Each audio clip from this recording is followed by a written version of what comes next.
Pasca terbaliknya perahu wisata Gayatri 1 akibat dihantam gelombang, Gubernur Bali meminta kepada seluruh operator untuk mengutamakan keselamatan, apalagi di tengah cuaca ekstrim seperti saat ini.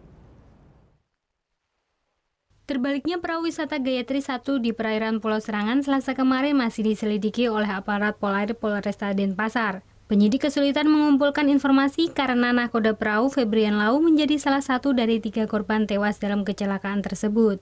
Sementara Gubernur Bali Madamaku Prastika prihatin atas musibah yang juga menewaskan seorang wisatawan asal Jepang ini. Insiden ini bisa mencoreng citra pariwisata Bali karena dinilai lalai dalam memperhatikan keselamatan wisatawan. Dari keterangan sejumlah saksi, sebelum kecelakaan penumpang tidak menggunakan pelampung jaket sesuai standar keselamatan. Aktivitas perahu wisata tersebut juga disebut ilegal karena tidak melalui operator resmi. Untuk mengantisipasi hal serupa, Gubernur meminta operator resmi maupun penyedia jasa wisata air lain agar mengutamakan keselamatan di tengah cuaca ekstrim saat ini. Pakai dan baik, saya kira ada pecah pun kapal itu nggak ada masalah kan, bisa ditolong ya.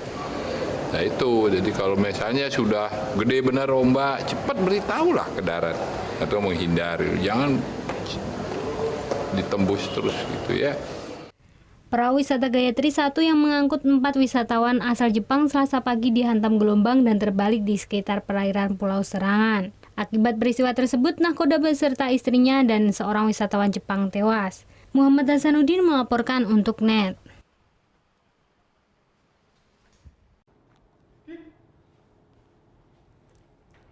Thank you.